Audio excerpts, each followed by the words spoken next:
Bible مقدس میں لکھا ہے کہ یہ ان دنوں کی بات ہے جب ایکسپیریس بادشاہ اپنے تخت سلطنت پر جو قصر سوسن میں تھا، جو کہ ہندوستان سے کوچ تک 127 صوبوں کی سلطنت تھی، تو اس نے اپنی سلطنت کے تیسرے سال اپنے سب حاکموں، خادموں کی ضیافت کی، اور فارس، مادی اور صوبوں کے امراء اور سردار اس کے حضور حاضر ہوئے۔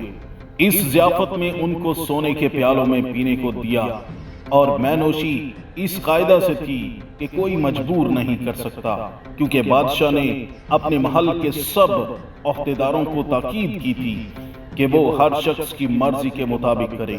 اس کے بعد جب بادشاہ کا دل میں سے مسرور تھا تو اس نے 7 خواجہ سراؤں کو جو خدمت کرتے تھے حکم دیا کہ وشتی ملکہ کو شاہی تاج پہنا کر بادشاہ کے حضور لائے، تاکہ اس کا جمال لوگوں کو اور امراء کو دکھائے، کیونکہ وہ دیکھنے میں بہت خوبصورت تھی۔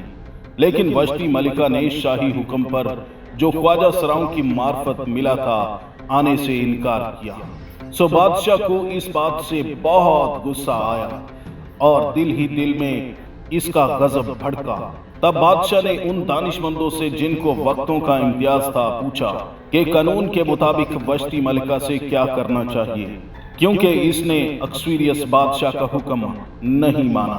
ان دانشمندوں نے بادشاہ کو یہ مشورہ دیا کہ ملکہ وشتی کو اس کے شاہانہ رتبہ سے ہٹا دیا جائے اور اس کی جگہ جو اس سے بہتر ہو عنایت کیا جائے، نہیں تو سب صوبوں کے سرداروں کے سامنے بادشاہ کی بڑی بے عزتی ہوگی اور کوئی بھی عورت اپنے شوہر کی بات نہیں مانے گی۔ یہ بات بادشاہ کو اچھی لگی۔ تب بادشاہ نے ملکہ کو اس کے رتبہ سے ہٹا دیا اور یہ بھی فرمان جاری کیا کہ بادشاہ کے لیے خوبصورت اور کماری لڑکی ڈھونڈی جائے۔ اس کے بعد بادشاہ کے خادم لڑکی کو ڈھونڈنے کے لیے سبھی صوبوں میں نکل پڑے۔ اسی قصر سوسن میں ایک یہودی بھی تھا جس کا نام مردکی تھا۔ اس نے اپنے چچا کی بیٹی آستر کو پالا تھا، کیونکہ اس کے ماں باپ مر گئے تھے، اس لیے مردکی نے اسے اپنی بیٹی بنا کر پالا تھا۔ آگے ہم دیکھتے ہیں کہ جب بادشاہ کے حکم کے مطابق قصر سوسن میں سے لڑکیوں کو بادشاہ کے محل میں لایا گیا، اب اس میں سے ایک آستر بھی تھی۔ آستر کو شاہی محل میں ایسی جگہ رکھا گیا جہاں لڑکیوں کو بادشاہ کے سامنے پیش کرنے سے پہلے ان کا سنگھار کیا جاتا تھا۔ تب تک آستر نے اپنی قوم کے بارے میں کسی کو نہیں بتایا تھا کہ وہ یہودی ہے، کیونکہ مردکی نے اسے منع کیا تھا، کیونکہ وہ لوگ یہودیوں سے نفرت کرتے تھے۔ اس کے 6 مہینے بعد آستر کے بادشاہ کے سامنے جانے کا وقت آن پہنچا۔ اس وقت آستر کو سنگھار کر کے بادشاہ کے سامنے لایا گیا۔ اس وقت بادشاہ نے آستر کو دیکھا تو وہ اس کے دل کو بہت اچھی لگی۔ تب بادشاہ نے اس کے سر پر شاہی تاج رکھا اور اسے ملکہ ہونے کا حق بخشا۔ اس طرح آستر قصر سوسن کی رہنے والی یہودی لڑکی ملکہ بن گئی۔ آگے ہم دیکھتے ہیں بادشاہ کے پاس حمان نام کا ایک آدمی تھا جو اس جگہ پر بادشاہ کے تمام خادموں میں ممتاز اور برتر تھا۔ حمان کو سب حاکموں پر مقرر کر رکھا گیا تھا، اس لیے سب حاکم حمان کو جھک کر تعظیم کرتے تھے، لیکن مردکی کبھی اسے جھک کر تعظیم نہیں کرتا تھا، کیونکہ وہ ایک یہودی شخص تھا اور یہودی اپنے خدا کے سوا کسی دوسرے کے آگے جھک کر اس کی تعظیم نہیں کرتے تھے۔ یہ بات حمان کو ناگوار گزرتی تھی، کیونکہ اسے پتہ چل چکا تھا کہ مردکی ایک یہودی ہے۔ اس لیے حمان نے اس سلطنت میں سے سب یہودیوں کو مروانے کا منصوبہ بنایا، اور وہ بادشاہ کے پاس جا کر کہنے لگا، آپ کی سلطنت میں ایک قوم ایسی بھی ہے جو بادشاہ کے حکموں کو نہیں مانتی اور ان کے قانون سب لوگوں سے الگ ہیں۔ اگر بادشاہ کی منظور نظر ہو تو اس قوم کو مٹا دیا جائے، کیونکہ حمان یہودیوں سے نفرت رکھتا تھا اور بہت مغرور بھی تھا، اس لیے اس نے یہ چال چلی۔ حمان بادشاہ کا حاکم اعلیٰ تھا، اس لیے بادشاہ نے حمان کی بات مانی، اور اس کے بعد اس نے اپنی انگوٹھی اتار کر حمان کو دے دی۔ جس کا مطلب یہ تھا کہ ایسا ہی ہو۔ پھر حمان نے ایک حکم نامہ بادشاہ کے نام سے تیار کیا اور اس پر بادشاہ کی انگوٹھی کی مہر کر دی کہ اس سلطنت میں سے سب یہودیوں کو، چاہے وہ بچے ہوں، بوڑھے ہوں یا عورتیں ہوں، ایک ہی دن میں قتل کر دیا جائے اور اس دن کے لیے سب تیار رہیں۔ جب یہ بات مردکی کو پتہ چلی تو اس نے اپنے کپڑے پھاڑ ڈالے اور ٹاٹ اوڑھ کر چلایا۔ بادشاہ کے محل تک پہنچ گیا، لیکن ٹاٹ پہن کر اسے بادشاہ کے محل میں جانے کی اجازت نہ دی گئی۔ جب یہ بات ایک خادم نے آستر ملکہ کو بتائی تو وہ ڈر کر گھبرا گئی، کیونکہ وہ بھی ایک یہودی تھی۔ تب ملکہ آستر نے اسے مردکی کے پاس سب حال جاننے کے لیے بھیجا۔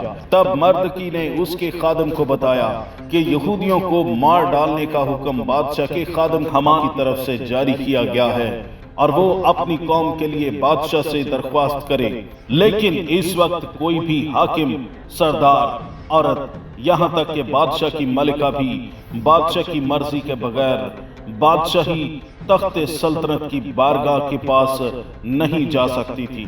صرف وہی جا سکتا تھا جس کے لیے بادشاہ اپنے سونے کا عصا اٹھائے، ورنہ مار دیا جائے۔ جب یہ بات مردکی کو بتائی گئی تو مردکی نے کہا، تو ہی اپنی قوم کو بچا سکتی ہے، شاید اسی لیے ملکہ بن کر تو محل میں پہنچی۔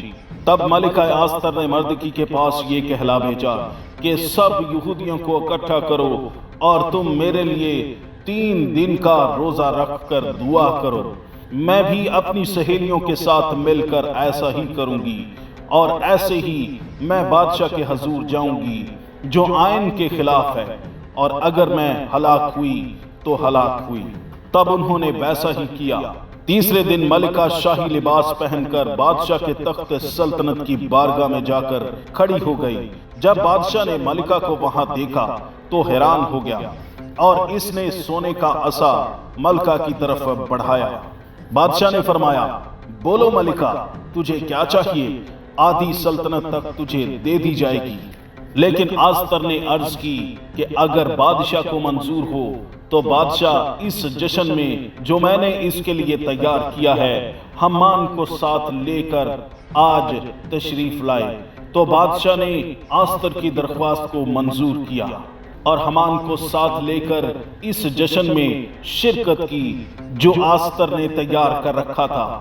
تب بادشاہ نے جشن میں مے نوشی کے وقت آستر سے پوچھا کہ تیرا کیا سوال ہے، وہ منظور ہوگا۔ آستر نے جواب دیا، میرا سوال اور میری درخواست یہ ہے کہ اگر میں بادشاہ کی نظر میں مقبول ہوں اور بادشاہ کو منظور ہو کہ میرا سوال قبول اور میری درخواست پوری کرے، تو بادشاہ اور حمان میرے جشن میں جو میں ان کے لیے تیار کروں گی آئیں، اور کل جیسا بادشاہ نے ارشاد کیا ہے میں کروں گی۔ اس دن حمان دل ہی دل میں بہت خوش تھا، اور جب وہ پھاٹکوں میں گیا تو سبھی نے اسے جھک کر تعظیم کی، لیکن مردکی نے نہیں کی تھی۔ اس بات سے حمان کو بہت غصہ آیا، اور اس نے اپنے خادموں سے کہہ کر 50 ہاتھ اونچی سولی تیار کروائی اور کہا کہ میں کل بادشاہ سے کہہ کر مردکی کو اس پر لٹکا دوں گا۔